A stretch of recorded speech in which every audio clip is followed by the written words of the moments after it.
안녕하세요. 원희의 서재입니다. 오늘은 세이노의 가르침 중 변화가 없는 삶은 불행하다를 읽어드리겠습니다. 부자들에게는 불행하고 가난하였던 과거가 나의 경우도 그렇듯이 종종 훈장처럼 따라다닌다. 그리고 그들의 성공담은 불행한 상황을 자기 힘으로 역전시켜 행복한 상황으로 만든 사례로 종종 인용되곤 한다. 바로 여기서 문제가 발생한다. 가난해서 끼니조차 마련하기 힘들었는데 노력해 부자가 되었다는 이야기가 곧 그들의 삶이 불행에서 행복으로 바뀌었음을 보장하지는 않기 때문이다. 푸세식 변소에서 냄새를 참으며 용변을 보던 사람이 수세식 양변기에서 쾌적하게 용변을 본다고 해서 행복하게 되는 것은 아니지 않은가. 돈이 많아지면 불편하고 구차한 환경이 편리하고 쾌적한 환경으로 변할 뿐이다. 생활 수준이 높다고 해서 높은 행복이 보장되는 것은 아니라는 말이다. 비슷한 예는 불우한 가정에서 태어났으나 공부를 열심히 해 유명한 대학에 들어갔다거나 수년간 어렵게 공부해 고시에 합격한 사람들의 성공담과 관련해서도 나타난다. 수많은 사람들이 그것을 마치 불행 끝 행복 시작의 사례로 착각하기 때문이다. 하지만 그들은 그저 좋은 학력을 갖게 되었을 뿐이고 어렵다는 시험에 합격했을 뿐이다. 그렇게 해 이 사회에서 얻게 될 대가가 좀 많아지게 되었다는 것을 행복의 필수 조건으로 착각하지는 말라. 성공한 사람들의 사례를 보여주고 나서 꿈을 가져라 혹은 야망을 가져라고 말하는 것은 종종 마치 명예나 지위, 돈, 학벌 등에 대한 꿈과 야망이 성취되어야만 행복을 얻을 수 있는 듯한 오해를 불러일으킨다. 이 사회에서 어떤 형태로든 성공하게 되면 기쁨을 얻을 수는 있다. 하지만 그 기쁨은 한계의 효용 체감의 법칙에 따라 잠시뿐이며 그 어떤 성공이건 간에 결코 행복이 자동으로 보장되는 것은 아니다. 목표가 성취되면 성취감을 맛볼 수 있을 뿐이지 그 성취감이 행복과 동의어는 아니기 때문이다. 나폴레옹이 알프스를 넘어갔다고 해서 행복해졌다는 것은 아니지 않는가. 그러므로 TV 프로그램 성공시대나 위인전에 나오는 사람들을 본받아 나도 저렇게 되어야겠다고 생각하는 것은 바람직하지만 저런 사람이 안 되면 내 삶은 불행해진다는 생각은 하지 말라. 분명히 말한다. 그 어떤 실패도 불행을 의미하지는 않으며 그 어떤 삶도 열등하다고 일방적으로 매도할 수는 없다. 내가 가진 자로서 글을 쓰고는 있지만 못 가진 자와 실패한 자를 못난 놈, 불행한 놈이라고 말하는 것은 결코 아니라는 것을 명심하라.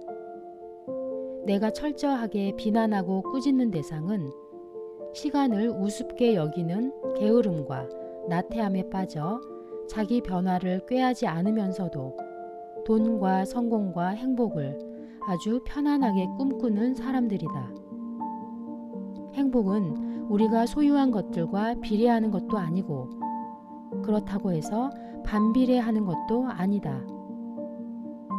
내 경험에 비추어 말한다면 행복은 우리가 소유한 것들이 유형의 것이건 무형의 것이건 상관없이 그 양과 질이 증가하는 과정이 계속될 때 얻어진다. 미국의 심리학자 데이비드 마이어스 역시 행복의 추구에서 고정된 고소득보다는 소득이 증가하는 상태가 더 낫다고 결론지었다. 소득의 많고 적음 그 자체가 아니라 소득이 매년 오르고 있을 때 인간은 행복을 더 많이 느낀다는 것이다. 매년 연봉 100만 달러를 계속 받는 사람보다는 10만 달러의 연봉이 매년 증가되는 사람이 더 행복하다는 말이다. 나는 그의 말에 한 가지 더 붙이고 싶다. 사람은 자신의 삶의 변화를 스스로 일으켜 그 어떤 분야에서든 자신의 가치를 계속 증대시켜 나갈 때 행복을 맛볼 수 있다고 말이다. 양귀자의 소설 모순에서 주인공인 25세 여성 안진진의 이모는 심심해하는 부유층 사모님이다.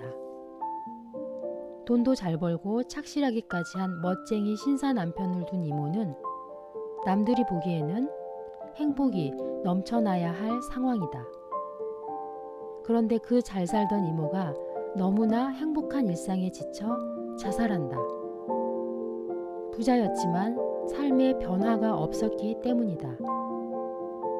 가난한 자들이 종종 자살하는 이유 역시 삶의 변화가 없을 것으로 믿기 때문이고, 나 역시 경제적으로 어려웠던 시절 나의 미래에 아무런 변화가 없을 것으로 오판하고 그런 자살 시도를 했었다. 토마스 제퍼슨은 행복의 추구는 양도할 수 없는 권리라고 했다. 그 권리를 누리려면 스스로의 변화를 먼저 주도하라. 남이 하면 따라하고 남이 좋다면 따라서 좋다고 박수치는 그런 삶이 아니라 당신 스스로 뿌듯해질 수 있는 주체적 삶을 찾아라. 어제가 오늘 같고 오늘이 내일 같은 삶은 이미 생명이 죽은 삶이다.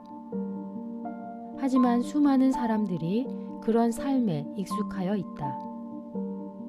그럼에도 불구하고 당신은 당신이 버는 돈의 액수가 작아서 불행하다고 생각할지 모른다. 천만의 말씀이다. 당신이 돈을 얼마나 벌든 간에 삶의 변화가 없고 뿌듯함이 없다면 결코 행복을 느낄 수 없다.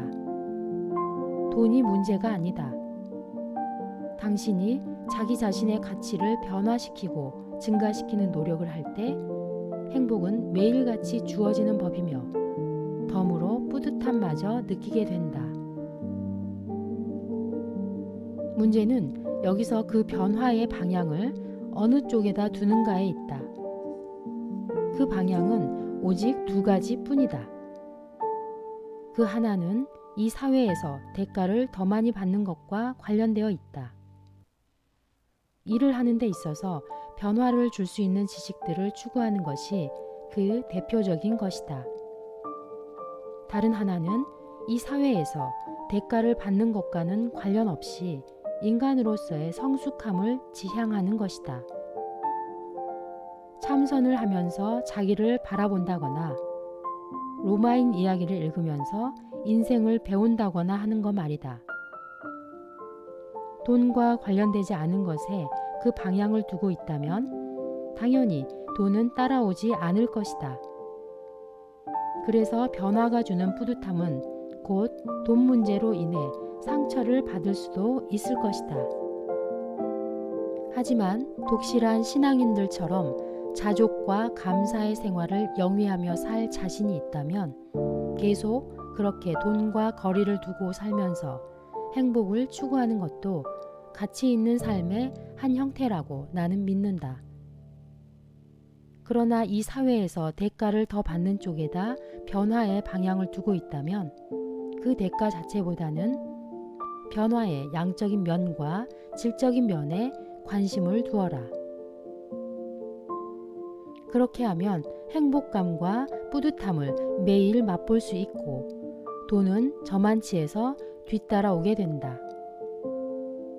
시간을 헛되이 쓰지 않고 책을 읽고 지식을 습득하여 삶과 생활 속에서 실천할 때 언제나 나는 뿌듯함과 행복감에 충만하였다.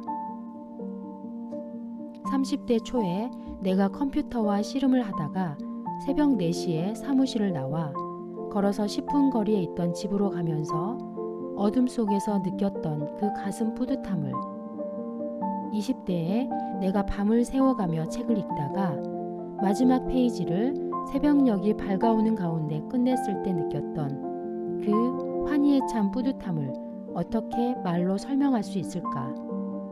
돈은 그 뒤에서 성큼성큼 다가왔다. 비록 당신은 돈이 뒤따라오는 소리가 들리지 않아 정말인가 의심하면서 자꾸 뒤를 돌아보고 싶겠지만 내 말을 믿으라. 내 귀에는 그 소리가 너무나 또렷하게 들린다. 왜냐하면 내가 그렇게 이미 살아보았기 때문이다. 당신은 변화가 싫다고? 지금 그 상태로 있는 게 좋고 행복하다고? 내가 알기로는 그런 말을 할 수 있는 사람은 사랑에 빠진 사람, 무소유 신봉자, 신실한 신앙인 세 종류뿐이다. 그런 사람이 아닌데도 변화 없이 사는 게 좋고 행복하다면 내게 그렇게 사는 비결 좀 알려다오.